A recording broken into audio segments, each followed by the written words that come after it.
Hello guys, तो कैसे हैं आप लोग। तो मेरे चैनल में आपका स्वागत है। तो लीजिए गाइस, मैं आ चुका हूँ स्माना ने स्पाइट लेकर। तो चलिए इसी के साथ वीडियो को स्टार्ट करते हैं। तो सबसे पहले हम देखते हैं जैसे एमसी अपनी बहन को देखता है, जल्दी से आके उसे गले लग जाता है और एमसी को ऐसा करते देखकर ये भी छुप जाती है और शर्माते हुए देख रही होती है उनकी तरफ। और फिर एमसी के ऐसे बिहेवियर से एलिना भी शर्माते हुए बोलती है, आखिर तुम्हारे साथ क्या गलत है, क्या है किसी तरीके का मजाक है क्या। और फिर एमसी उससे बोलता है, एलिना मैंने तुम्हें बहुत ज्यादा मिस करा। और तभी वो एमसी को धक्का देती है और बोलती है, जल्दी से मुझसे दूर हटो, तुम तो मुझे डरा रहे हो। और ये धक्का खाने का एमसी मैंने बोलता है, क्या तो खतरनाक स्ट्रेंथ है इसकी, जबकि ये एक बच्ची है, क्या ये हमेशा से इतनी ज्यादा ताकतवर थी क्या। और एलेना अपने कपड़े को साफ करके बोलती है, बेलिंडा ने मुझसे कहा था यहाँ पे आने को, और यहाँ तो देखो, क्या तुम यहाँ पे किसी तरह का गेम खेल रहे हो। तुम्हें कैसा लगता है ये सब करने से सब कुछ ठीक हो जाएगा। और फिर एमसी बोलता है, आखिर क्या ठीक हो जाएगा। और फिर एलेना उसको बताती है कि एमसी ने उसको गुस्से में क्या क्या बुला था। मैंने तुमसे यहाँ से जाने को इसलिए कहा क्योंकि तुम बहुत ज्यादा अनोइंग हो, बस तुम्हारी सांसों को फील करने से डिस्कस्टिंग सा फील होता है। और फिर एलेना बोलती है, क्या तुम भूल गए ये सब कहने के बाद। और एमसी बोलता है, क्या मैंने ये सब कहा था। और मैंने बोलता है, वैसे मेरी पास्ट लाइफ में हम दोनों की इतनी बनती नहीं थी क्योंकि मैं एक पूरी तरीके से पीस ऑफ शिट था।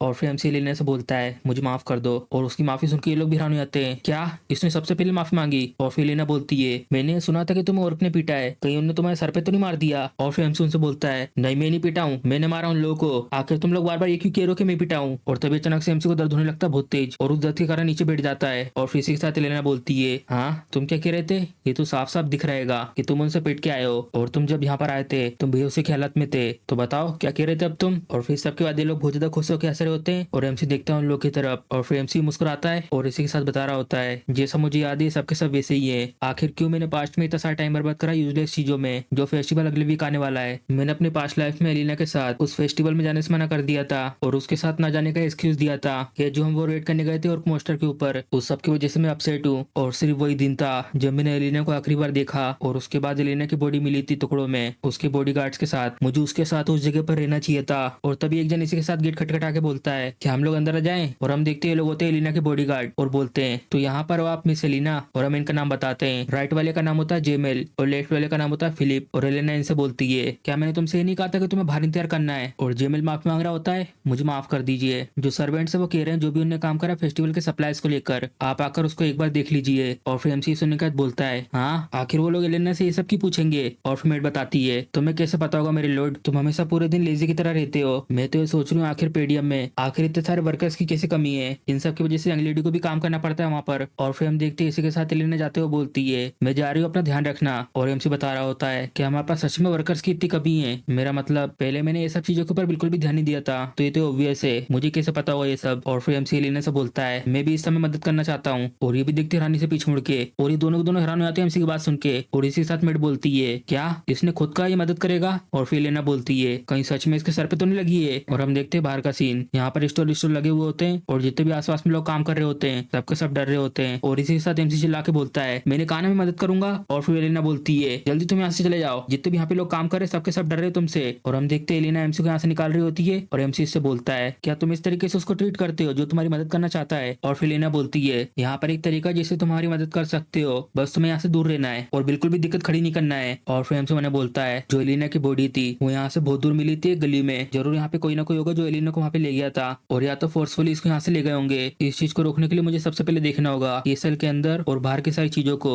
और तब इसी के साथ आर्मर में एक जन आके बोलता है, मेरे लॉर्ड। और फिर देखता उसके तरफ ये चेहरा ओल्ड मैन फेरगस। और फिर हाँपते हुए बोलता है, आप तो बिल्कुल ठीक ठाक है, भगवान का बहुत बहुत शुक्रिया, आप बिल्कुल ठीक है। ये जो आपका लोली सर्वेंट है जिसे इसको न्यूज पता चली उन और को लेकर तुम्हारे बारे में, जितना जल्दी हुआ मैं यहाँ पे उतना जल्दी आ गया। और फिर एमसी बोलता है, अब इसके बारे में हम लोगों को बात करना बंद कर देना चाहिए। और इसी के साथ एलेना बाजू में से आके बोलती है इनसे, ये तो बहुत ज्यादा बढ़िया है, तुम्हारी तो टाइमिंग बहुत ज्यादा अच्छी ओल्ड मैन, जब से उठाएगा तब से बहुत ज्यादा अजीब सी एक्टिंग कर रहा है, प्लीज जल्दी जाओ इसे रूम की तरफ ले जाओ। और फिर एलेना की बात सुन के बोलते हैं, जैसे आपकी इच्छा। और फिर एमसी उन्हें बोलता गुस्सा होके, डैम इट, ये फिर से मेरे रास्ते में आ रहा है, इसमें आप कुछ भी नहीं कर सकते, चलो अब इससे अच्छा पता लगाते केसल के आसपास के एरिया में छानबीन करके। और फिर एमसी इनसे पूछता है, ओल्ड मैन क्यों यहाँ पर एक अबेंडेंट ट्रेनिंग हॉल है ना केसल के अंदर, ले चलो मुझे उस जगह पर। और फिर ये बोलते हैं, मुझे माफ करना, क्या ट्रेनिंग हॉल, लेकिन आपको वहाँ पे किस लिए जाना है। और फिर एमसी बोलता है, ट्रेनिंग के लिए। और एमसी की बात सुन के ये भी चुक जाते हैं और बताते हैं रास्ता, आओ इस तरफ। और यहाँ आने के बाद एमसी सामने की तरफ देखकर चुक जाता है, क्या ये तो उससे भी ज्यादा अच्छी कंडीशन में है जैसा मैंने सोचा था। और आसपास चेक करके मैंने बोलता है, ये तो एक परफेक्ट लोकेशन है मेरी ट्रेनिंग करने के लिए एज अ मर्सनरी, मैंने तो ऐसा पहले कुछ भी नहीं देखा था। और फिर बता रहे होते हैं, हम लोगों ने इसको मेंटेन करके रखा है केसल के अंदर, ये कि कभी आपकी इच्छा इस फैसिलिटी को यूज करने की, मुझे पूरा यकीन है जिस चीज से आप गुजर रहे हैं इस समय ये बस एक शुरुआती फेस है। और फिर एमसी मैंने बोलता है सुनने के बाद, क्या कहीं मेरी पास्ट लाइफ में भी इसने ये सब करके तो नहीं रखा था। अच्छा तो ये सब कुछ हुआ था। और एमसी इनसे बोलता है ओल्ड मैन मुझे बहुत लंबी लाइफ जीनी है, सच में मरना तो बिल्कुल ऐसा फील होता है एक शिट की तरह। और फिर ये बोलते हैं मुझे माफ करना,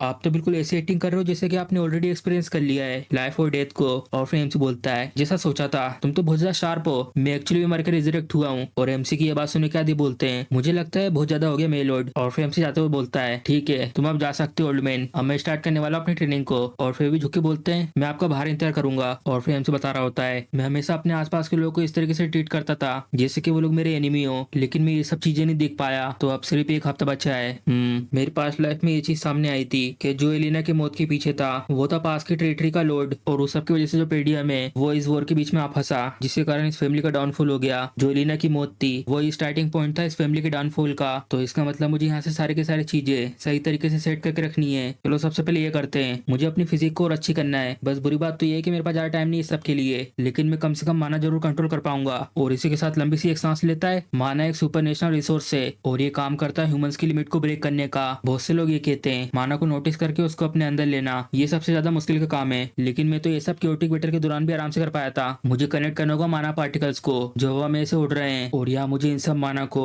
अपने हाथ के बीच में इकट्ठा करके घुमाना है, किसी मेरे जैसे के लिए जिसने एक्सपीरियंस करा है हजारों नहीं 10,000 बैटल्स को। माना कोर को क्रिएट करना ये तो मेरे लिए बहुत ज्यादा आसान है, लेकिन बस अगर मेरे पास सिर्फ यही चीज होती तो मैं कभी भी पार्ट नहीं बन पाता स्ट्रॉन्गेस्ट 7 लोगों में से एक का, उस तरीके के साथ जो मुझे मिला था आधी जली हुई मैजिक बुक में। और जो नेचुरल माना कोर है इंसानों का मैं क्रिएट कर सकता हूँ सेकेंड नहीं यहाँ तक कि थर्ड। और इसी के साथ कनेक्ट कर देना सारे के सारे कोर को एक साथ, जिससे मैं बना सकूं एक एक्सप्लोसिव फोर्स। और ये सब करने के बाद इसकी नाक और मुंह से खून निकलने लगता है, तो 3 कोर मेरी लिमिट है। यहाँ तक कि मैं अपने पास्ट लाइफ में 5 कोर बनाने में कामयाब हो गया था। ये वो तरीका जिससे क्रिएट कर सकते हैं एक्सप्लोसिव फोर्स को, और वो भी बहुत कम टाइम में। लेकिन इसके रिटर्न में ये बहुत ज्यादा अमाउंट में माना को लेता है, और यही कारण है जिसके कारण मैं इडून से हार गया था अपनी पास्ट लाइफ में। अपने साथ वो लेके आया था पूरे के पूरे नाइट ऑर्डर को मेरे साथ फाइट करने के लिए, और जैसे उनसे लड़ने के बाद मेरा माना खत्म हो गया, फिर आया वो मुझसे लड़ने के लिए। अगर ये एक फेयर फाइट होती तो मैं डेफिनेटली उसे जीत जाता। और जो ये टेक्निक है ये एक अनस्टेबल टेक्निक है, लेकिन अभी के लिए इतना काफी है मेरे लिए, क्योंकि मेरे पास अभी एक जवान बॉडी है और अभी बहुत सारा टाइम है मेरे पास। इस बार मैं लूंगा तुम्हारा सर इडून, और यहाँ तक कि वो बास्टर्ड लोग भी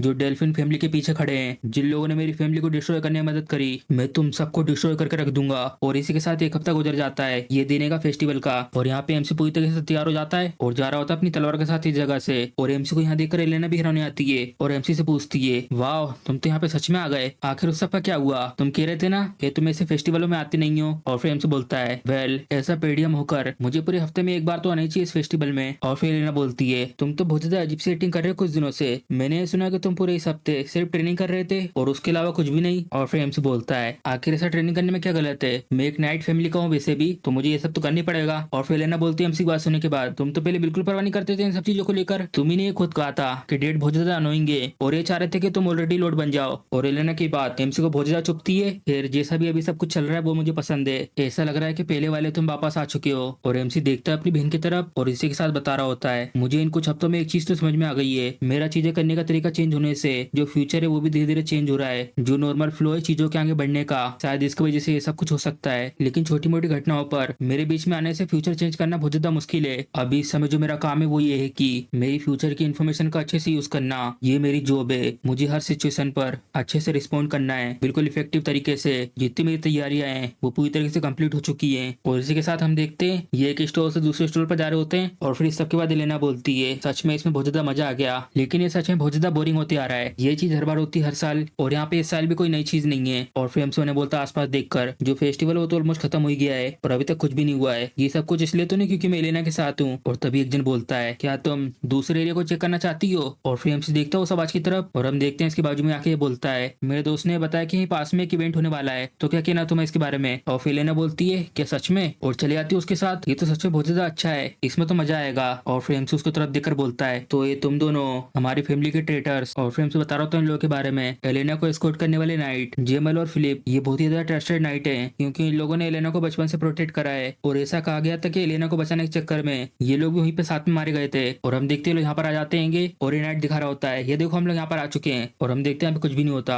सब कुछ खाली खाली होता है। और फिर देखती है आसपास आखिर ये सब क्या है, यहाँ पे तो कुछ भी नहीं है, क्या तुम श्योर हो कि परफॉर्मेंस ऐसी जगह पर होने वाली है? और फिर पीछे से वो नाइट बोलता है ऐसा लगता है वो लोग तैयार नहीं है अभी इस समय, ऐसा लगता है जो लोग यहाँ पे आने वाले थे उन लोगों को लेट हो गया है। और फिर एलेना बोलती चिल्लाते हुए मुझे हंसने पर मजबूर मत करो, क्या तुम परफॉर्म करोगे इसी इसी जगह पर, और इन्हीं सबके बीच एमसी आसपास दिख रहा होता है। जैसा सोचा था, यहाँ आसपास देखने पर ऐसा लगेगा कि ये सिंपल सी एक खाली सी गली है, लेकिन जरा देखो तो यहाँ पे हर रास्ते पर बहुत सारी चीजें रखी हुई है आने जाने रास्तों को ब्लॉक करने के लिए। उन लोगों ने जरूर सारी तैयारी प्लेस करके रखी है, और इसी के साथ एलेना खींच के ले जा रही होती है एमसी को। चलो ब्रदर चलते हैं यहाँ से। और फिर पीछे से ओनाइट बोलता है, यंग लेडी आपको ऐसा नहीं लगता कि हम लोग यहाँ पर आए गए हैं तो हमें शो देख के जाना चाहिए? और फिर एलेना बोलती है, नहीं मुझे नहीं देखना, मैं नहीं देखना चाहती इस जगह पर इसे शो को। और फिर एमसी बोलता है, क्या तुमने कुछ वर्कआउट कराया क्या? आखिर तुम इतनी ज्यादा स्ट्रॉन्ग कैसे हो? और फिर भी देखती गुस्से में, हाँ। और सामने नाइट आ जाता है और उससे बोलता है, यंग लेडी चलो यहाँ पे थोड़ा सा और देर रुकते हैं। और उसका चेहरा देख के एलेना डर जाती है। फिलिप और फिर उन लोगों को देखकर बोलती है, आखिर तुम लोग ऐसी अजीब सेटिंग क्यों कर रहे हो? आखिर तुम लोगों के साथ आज ये क्या हुआ है? और फिर बोलता है, हम लोग तुम्हें डराना नहीं चाहते थे, बस बात ये है कि हमें एक बहुत ज्यादा अच्छी रिक्वेस्ट मिली है। और फिर बोलती है, एक रिक्वेस्ट मिली है? और इसी के साथ यहाँ पर एक जन आ रहा होता है और हम देखते हैं इसके साथ दो लोग आते हैं इसके पीछे। और ये उन नाइट से बोलता है, जैसा सोचा था तुम्हारा काम तो बहुत ज्यादा क्लीन है। और फिर नाइट बोलता है, ऑफ कोर्स जैसा हम लोगों ने डील करा था, हम लोग यहाँ पे यंग लेडी को लेके आ चुके हैं। और फिर सामने तरफ देखकर बोलता है, ये तो पेडीएम का बेटा है, मुझे नहीं लगता कि मैंने रिक्वेस्ट करा था इसको यहाँ पे लाने के लिए। और फिर नाइट बोलता है, हम लोग इसे तुम्हें फ्री में दे देंगे। ये यहाँ पर हमें बेवकूफ की तरह फॉलो करते हुए आ गया, ये ना जानते हुए कि ये इसका ग्रेवयार्ड होने वाला है। और फिर एमसी नाइट से बोलता है, जेएमएल तो तुम लोगों ने हम लोग को भेज दिया है, क्या तुम्हें सच में ऐसा लगता है ये सब करने से तुम बच सकते हो? और फिर नाइट एमसी से बोलता है, तुम्हें सबसे पहले अपनी चिंता करने के बारे में सोचना चाहिए, हम लोग तो यहाँ इस जगह से बहुत दूर भाग जाएंगे। और वैसे भी हम लोग यहाँ पर रह के बहुत ज्यादा परेशान हो गए थे, एक ऐसी जगह जो पूरी तरीके से कंगाल है, आखिर कौन रहना चाहेगा इसी जगह पर? और मैं श्योर हूँ यहाँ पर हमारे अलावा ऐसे बहुत सारे लोग हैं जो इस पेडीएम को छोड़ के जाने वाले हैं। और तभी एमसी जल्दी से आके अपनी तलवार से इसको काट देता है और अचानक से हमला देखकर ये भी हैरान हो जाता है। हाँ, और ये लोग भी बहुत ज्यादा हैरान हो जाते हैं उसको इतनी फास्ट तरीके से मरता हुआ देखकर। और फिर उसके बाद उसके दोनों टुकड़े गिर रहे होते हैं। और फिर एमसी बोलता है, लेकिन कम से कम उन लोगों ने हमें बेचा तो नहीं है, क्या तुम्हें ऐसा नहीं लगता? और देखता है गुस्से में पीछे की तरफ, और तभी एमसी की बहन को पकड़ लेता है। जेमेल वो तो एक इडियट था,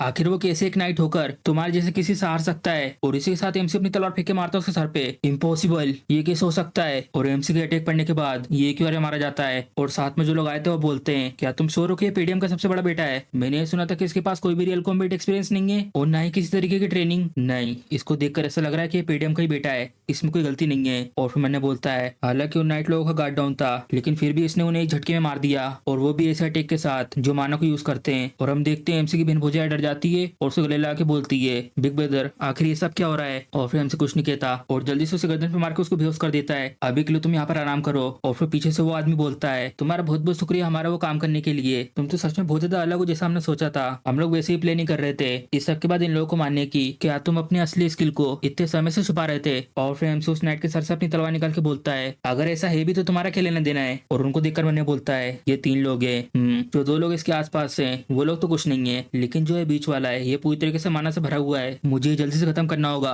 और इसी के साथ बनाता अपने हाथों में रस्सियों को। चलो मुझे एक चीज पूछने दो तुमसे, जो ये रिक्वेस्ट थी कि तुम्हें एलेना को पकड़ना है, आखिर किसने की थी? और फिर सामने से वो बोलता है, वेल आखिर एक मरे हुए इंसान को ये सब जानने की क्या जरूरत है? और फिर एमसी उनसे बोलता है, मुझे पता था कि तुम इतनी आसानी से नहीं कहोगे, चलो कोई बात नहीं, तुम अभी जल्दी अपने मुंह से खुद बताओगे। तो इसी के साथ हमारा एपिसोड खत्म हो जाता है। अगर आपको वीडियो पसंद आई है तो वीडियो को लाइक, चैनल को सब्सक्राइब करना मत भूलिएगा। चल मिलते हैं एपिसोड में।